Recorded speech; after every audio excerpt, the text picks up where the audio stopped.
Hi, this is Vince, Auto Restoration Videos. We're going to take a little detour on my normal auto restoration work to fix a shovel. Now we're talking about a snow shovel here, one of these back saver shovels. Now what the problem is, these things will work pretty good as long as you don't go over pavement or concrete. If you go over concrete and you're shoveling snow, the whole bottom will wear away. I mean, it's just plastic on the bottom, all right? So what happens is, as you're wearing away all that plastic, you're wearing away some of the rivets that actually hold down the metal bar on the top.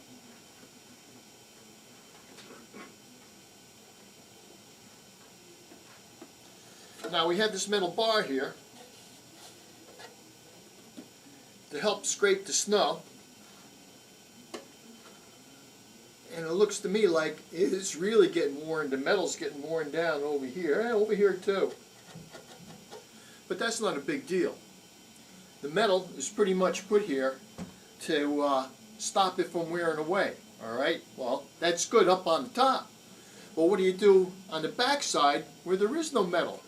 Well, that all gets worn away real quick, and the rivets fall out, and your shovel will soon disintegrate. So the repair is to get a piece of stainless steel or another piece of kind of metal that does not rust. Like, you could probably use aluminum, but that is pretty soft stuff. But if that's all you have, use that. Now this is about a 32nd of an inch thick. All right, and I'm going to pop rivet it on. I've already started already.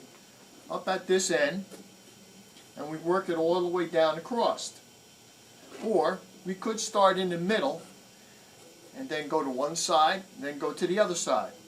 Now if you start at either end, all right, you could have a buckle in the middle and it will get wavy on you. Now you want to get yourself a pop rivet gun.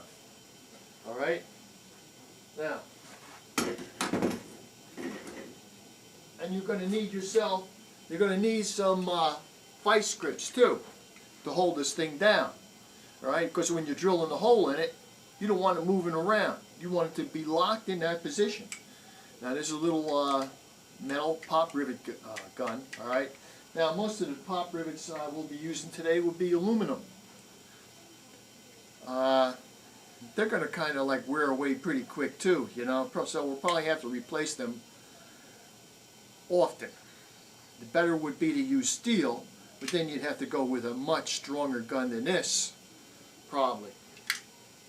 All right, and then they would rust on you too. So unless they were stainless steel, you might be better off just staying with your regular aluminum rivets. Now, the idea is to hold this whole thing down with vice grips as you're working on it. All right? So since I'm starting on one side, I'm just going to work my way all the way over to the other side. Of course, you have to drill a hole. You have to get the right size drill bit, which I have here is like 1/8, but that's really a little undersized. It should be like 3/16, I believe. But if you use the 1/8 drill bit, they're pretty common and pretty cheap. You get these real cheap. You could just go in, and then after you drill the hole through, you can bring it back out, and you can move your drill bit around like one time, and you'll have your 3/16. That's how I'm doing it. Now, probably say, yeah, what do they look like?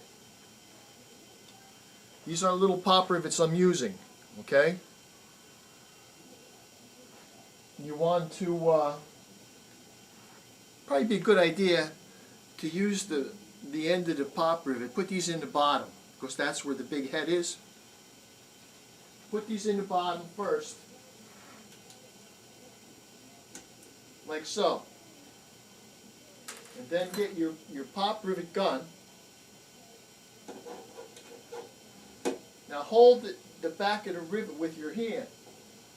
So you don't want that shaft that goes through just dropping out, because you're using that nail to pull the pop rivet up tight against the metal. Okay, lots of times after you do that first squeeze and you release it, that nail might just fall all the way out, and you could be here all day squeezing this thing and it's never going to get tight.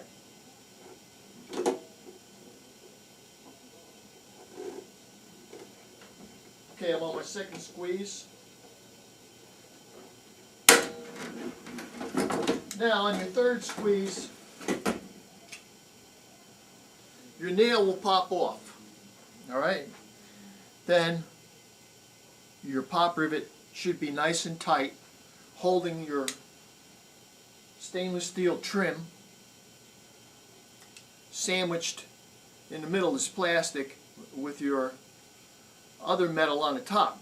Okay, it'll just squeeze them right together. And so that is the fix. You probably go to Home Depot or something and pick up this metal.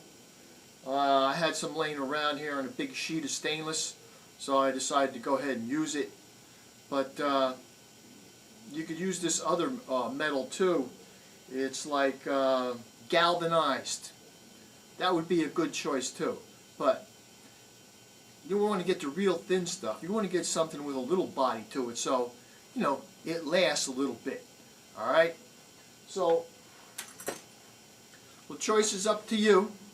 Whether you want to go out and buy a brand new shovel or you want to fix the one you have. All right. Now I got this thing like maybe 4 years ago. It's been holding up pretty good. And I think at that time they were like between $12 and $18 or something. I went to Sears and got this, all right? But it isn't really a Craftsman tool. If it was, you could just go there, I think, give it back to Sears and they give you a new shovel.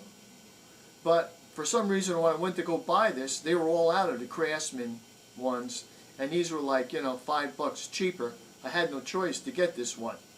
But it's holding up pretty good, except for the plastic wearing out. That's the only problem. So that's about it. How to fix your snow shovel and save your back. Get one with the big bent handle, like so. They really help. Let me tell you, they really help. Save your back. Whoop. This is Vince, Auto Restoration Videos. Hope this little tip helped you out and you can save some money. Adios, muchachos.